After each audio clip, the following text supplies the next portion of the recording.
माननीय मैं general Asif Ali Khan professor of cardiac surgery बोल रहा हूँ। मैं आज आपको बताऊंगा कि सीटी एंजियो क्या चीज़ होती है। सीटी स्कैन का तो आपने नाम सुना होगा कि आप एक सीटी स्कैन जिस्म के मुख्तलिफ हिस्सों का करते हैं। उस तरह जब आप हार्ट का सीटी स्कैन करते हैं तो सीटी एंजियोग्राफी जो हार्ट की दिल की रगें हैं, शरियानें हैं जो बंद हो जाती हैं तो आर्ज़ा कल्ब होता है, उनको आप देख सकते हैं सीटी स्कैन के जरिए। इसको हम अपनी ज़बान में कहते हैं मल्टी स्लाइस सीटी एंजियोग्राम।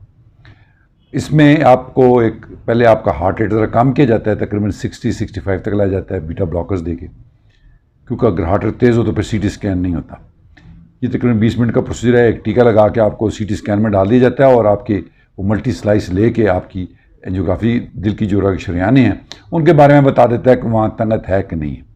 ये बड़ा एक्यूरेट टेस्ट है। 90% के रिजल्ट एंजियोग्राफी के बराबर होते हैं। इसमें हम देख सकते हैं कि भाई कोई दिल की रग आपकी कोई तंग है, कहाँ पे तंग है, कितने % तंग है। एक तो इसकी ये वो है। ये उन लोगों में किया जाता है कि जिनमें प्लस माइनस वाला हो। मिसाल के तौर पे किसी बंदे को शॉर्ट है, किसको आर्ज़ा कल्ब है, तो उसकी हम एंजियोग्राफी करते हैं।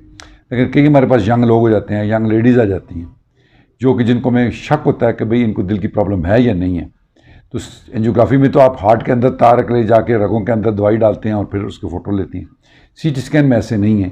सीटी स्कैन में आपको बाहर से एक कैनुला के थ्रू एक दवाई दी जाती है, मशीन में आपको डाला जाता है 20-25 मिनट, और आपकी जो रगें हैं उसकी मल्टी स्लाइस करके किया जाता है। बेसिकली ये एंजियोग्राफी ही है जो हमें ये बताती है कि दिल की रगें कहाँ कहीं बंद हैं कि नहीं है। बेसिकली ये स्क्रीनिंग टेस्ट है कि जहाँ पे आपको शक हो तो आप ये कर सकते हैं, यंग लोगों में भी कर सकते हैं।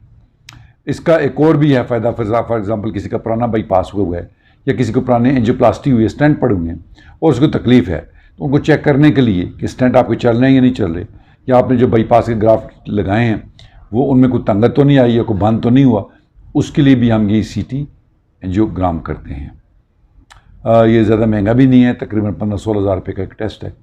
अलबत्ता डेफिनेटली इसमें एक रेडिएशन का एक एलिमेंट होता है। इसको करते वक्त हम ज़रूरी देखते हैं कि गुर्दों के फंक्शन ठीक है, क्योंकि इसकी जो दवाई है वो आपके गुर्दों को नुकसान पहुंचा सकती है।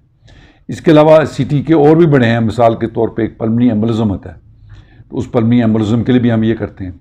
अब बच्चों में कोई कंजेनिटल एनॉमलीज होती हैं, हम उसके लिए भी करते हैं। कई दफ़ा ऐसे होता है कि जब सीटी एंजियोग्राफी आप करते हैं तो कोई आर्टरी आपको नज़र नहीं आती, वो सीटी एंजियो में बड़े आराम से नज़र आ जाती है। तो टेक्निकली इसकी काफ़ी ज़्यादा इंडिकेशन है, बट एक बड़ा मॉडर्न टूल है जो हर मॉडर्न हॉस्पिटल में होना चाहिए, मल्टी स्लाइस सीटी एंजियोग्राम।